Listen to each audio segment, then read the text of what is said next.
back to my channel. I'm Mike Stevens.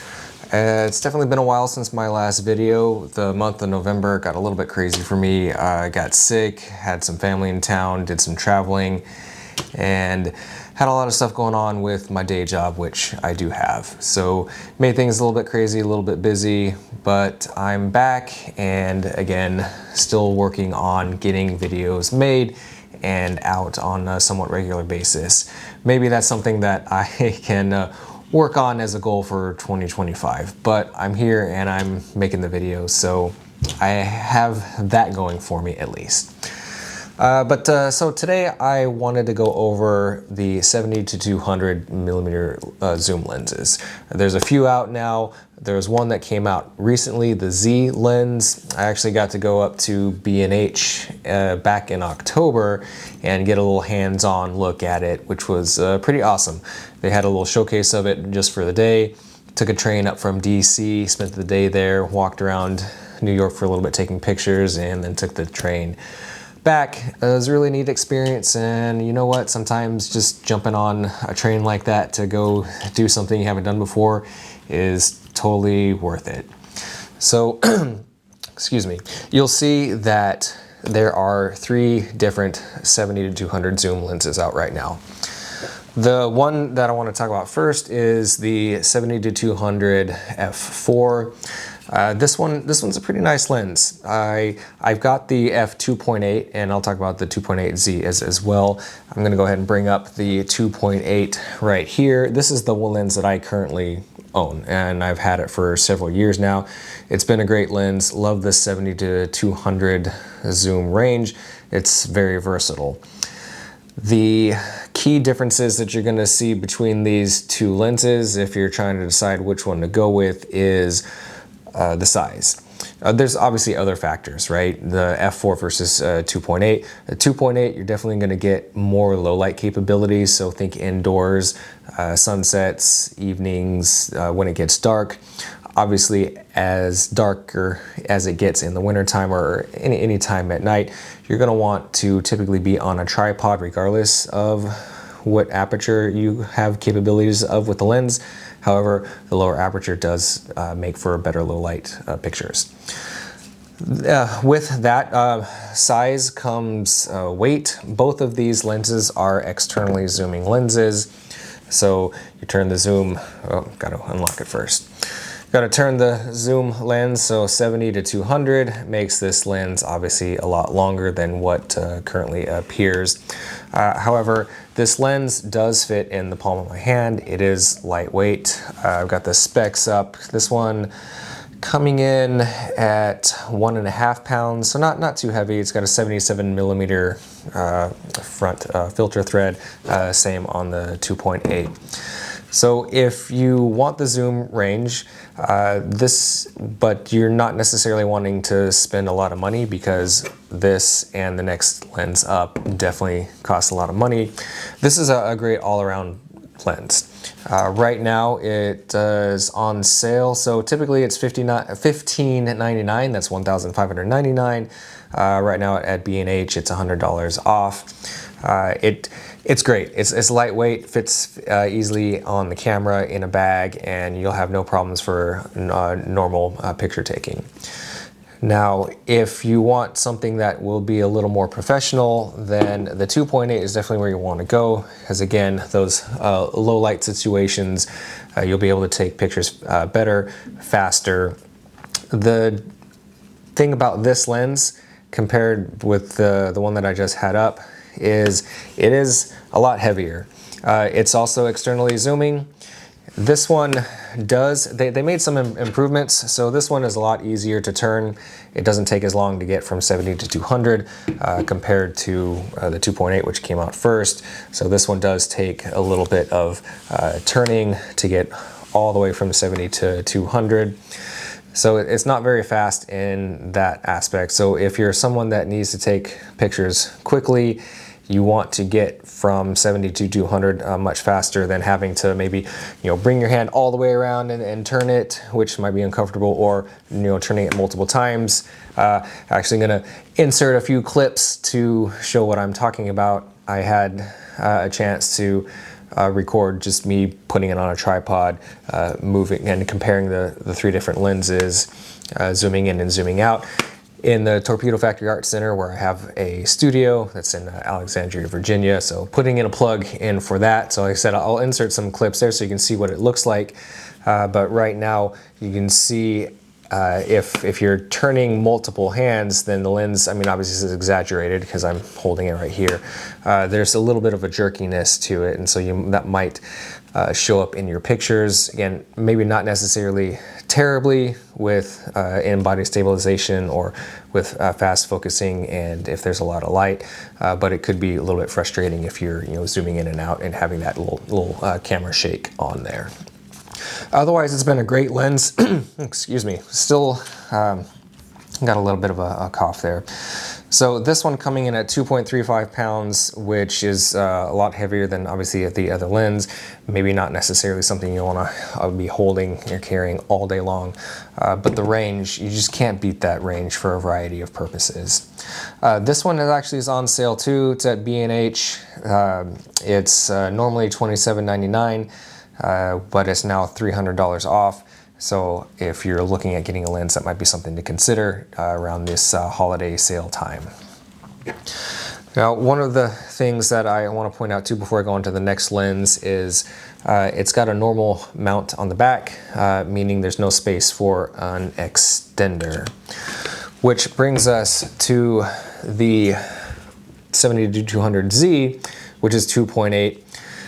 This one, pretty great. I will show you what I was talking about there. Well, you probably not see it too well in here, but when they made this update, they made it capable of taking an extender. So there's the 1.4 extender and the 2x extender. I've never used one.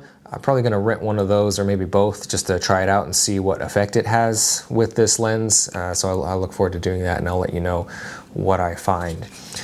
This one, the zoom is internal, so zooming in and out and you don't see anything moving, right? The other difference is that it's a lot easier to get from 70 to 200. It just takes a bit of a finger. Also, it doesn't take as long to get from 70 to 200. If you'll notice there's just maybe that much space between 70 to 200 between my fingers on this one. Versus the older one, my fingers are a little bit wider, maybe not the most scientific way of measuring, but I think it works for here. So, which it's nice. I had a chance to use this at a concert last week. I was taking some pictures of some of my friends who were performing some dances. I liked it because I could zoom in and out very quickly. This one does come with a collar and a tripod mount. I typically did not have this on my previous 70 to 200 2.8 because it was small enough. I never really needed it. I always kept it handheld. This one, I'm likely going to keep it on. So I liked it because when I was holding my camera body with my right hand, I was able to hold the mount here with my left hand to steady it, and my thumb easily right here was able to zoom in and out from 70 to 200 without much effort. It was easy to turn and it didn't take as much effort to turn. So in those moments when I was trying to zoom into my friends who are in the background on the stage and then zoom back out for a wider shot, I was able to easily do that, and it just made life a little bit better. So I do have excuse me, apologies for that. I do have a few clips of this as well. I'll insert that into the video here so you can see what I'm talking about. Again, mounted to my tripod, and then showing what that zoom looks like in the camera. If I get all the editing right, because that's something that I'm still working on too, as I'm trying to get better at these videos and sharing them with you. I want to advance my skills. I like making videos, which while all the lenses are good for making videos, one of the reasons why this exists as a hybrid, as it's called, is for video. I don't have the 24 to 105 with me. I'm debating on whether or not I want to actually purchase that one. I do have a 24 to 70 that I really like. I like the 24 to 105 idea because I get more range. It is the same size as this, with the same end filter size. The reason why Canon is doing that for several of their cameras is so that the size and the weight are similar, so when swapping in and out on gimbals, for example, you don't have to recalibrate the gimbal every time you switch out these kinds of lenses, so you're making videos, movies, and what have you. I'm not necessarily going to be making movies. Maybe I'd like to try out for that. But I would like to make videos, and I do like the idea that this is geared a little more towards that, while still being able to take good still photos. Like I said, I took pictures of that concert. I still have more pictures to take, but I'm looking forward to using this lens. Another thing you might notice with the clips is the one that is in the clips is all black. That's because I rented that lens from a local rental shop, because I wanted to try it out. One, for the video, two, just to see what it's like. But I liked it so much during the rental period, I went ahead and bought my own. But this one is a little more expensive. It's not on sale, as you can imagine, because it's brand new.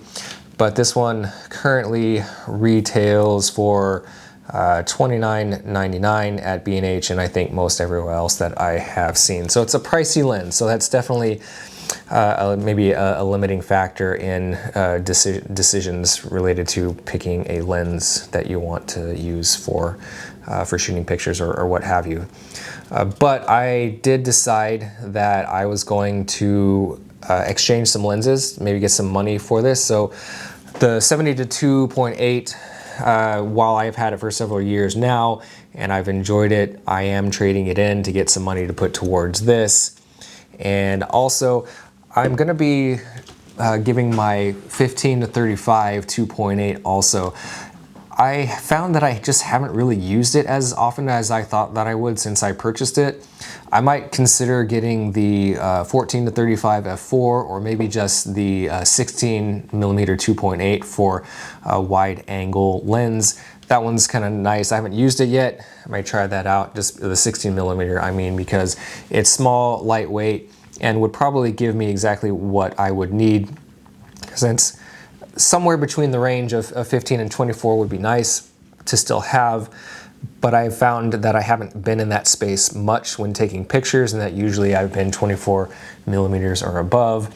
So if I do need anything extremely on the wide side, then maybe that 16mm will be enough. And maybe that 10-20 that I've used, I do like that. I've used it often, but we'll see. So I'm using that to basically fund this, which I already got. So I'll just be paying that back once I submit that. And nothing in this video is sponsored. B&H isn't sponsoring me. I just use that as a reference point for information, and where it's because I buy a lot of, actually all of my camera gear from there. There are times when I shop local. I like to do that as much as I can as well. I did submit a quote, or submit for a quote from B&H, but also I found out from watching another video about KEH, so I submitted for a quote there and got a decent quote. It was actually better than the one given by B&H. We'll see what happens once I actually ship them in and see what I get, but it's worth it because I don't want any of these lenses collecting dust. I don't need multiple lenses of the same type, especially if I'm not going to use them. And so I want to see how that process goes, because like I said, hey, I already got this, and I would like to find some other alternative ways of paying it off. So just gotta get it in the FedEx box and see how that goes. So in any case, the pictures that I've taken with all of these have been great.